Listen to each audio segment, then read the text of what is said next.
After a little while, she pulled herself together and she asked to go to the Marsh McLennan Memorial where her husband Dave's name was. We were just touching Dave's name over and over again. And she was crying, but she was calming down because I felt like, you know, Dave was calming her down. Dave was calming her down. And all of a sudden she was like, you can go home now, Linda. It's okay, I'm gonna be all right.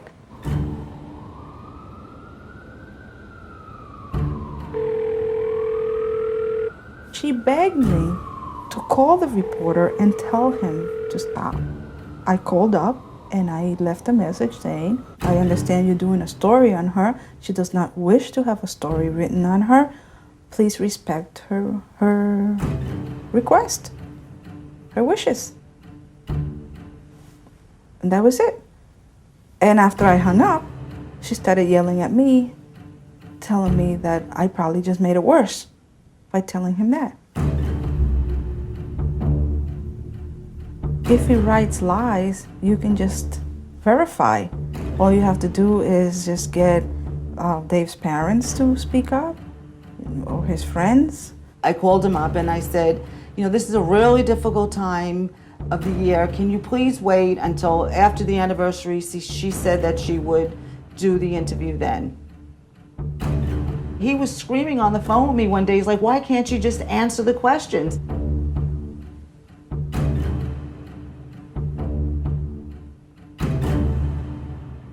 She was driving us absolutely fucking crazy. She would call us constantly, several times a day, to talk about this stuff. And of course, everybody kept saying, just talk to the Times already. What is your problem?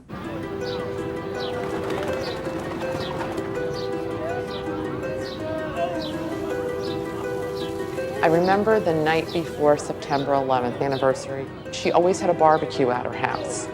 And Tania seemed to be having a lot of difficulty with something. You know, she was crying, running out of the barbecue and everything. The Times keeps calling me, the Times keeps calling me, or whatever. She was no longer even connected to us as friends. She was so caught up in her own mania. She was sitting outside with Janice, crying hysterically, saying, they're asking all these questions, they're fact-checking. They're questioning my story. And I remember thinking to myself, what horrible people they are. I'm thinking, this guy's on to her, because there's no reason why she should be so uncomfortable about this. Here's Linda. Supposedly, this is the 6th anniversary. Linda should be in her own stuff, and she's worried about Tania crying.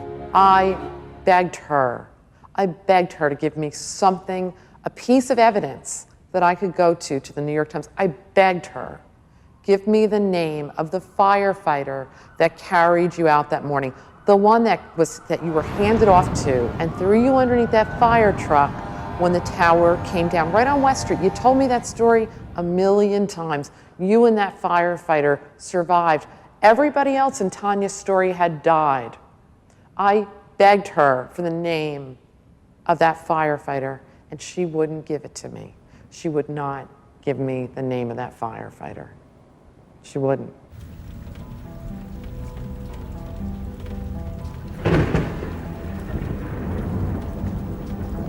I had suggested to her to get an attorney.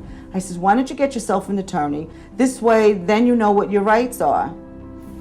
As we were going up in the elevator, she says, okay, Janice, I'm gonna tell you my story. I'm not a US citizen, that's why I can't say anything to the reporters. So I said, doesn't matter to me, you're not a US citizen. You know, that's okay, I don't think anybody will mind that you're not a US citizen. So we went into the lawyer's office and the lawyer said that I didn't have client privilege rights, so that if it was okay for me to wait outside. And I said, absolutely, I'm here just to, you know, as her friend. I sat outside for 2 hours and the lawyer calls me in. She started saying things back to Tania that they had spoke about in the meeting. And as she was saying back to Tania, you know,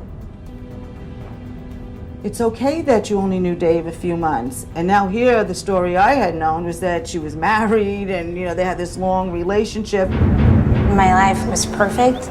And it's okay, Tania, that you were only here for in the building for the day. I I worked in the witch with her. She died and I didn't. And I just could not believe what I was hearing. I was like, I think I went into shock. Why am I special? Why was I spared? Why didn't they make it? Burning. Definitely a love story. It feels wrong to have walked out of their life when so many people didn't.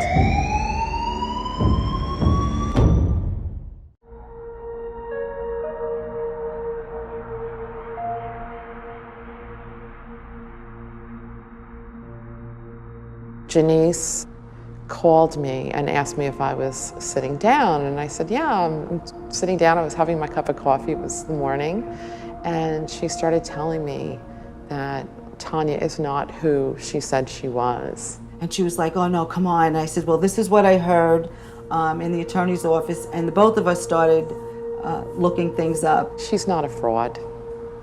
She's a person that's hurting. And she said, no, Linda, she goes, her name is not what she's been telling us. There was no husband, Dave. She didn't even have a relationship with Dave. We don't even think she was in the towers that day.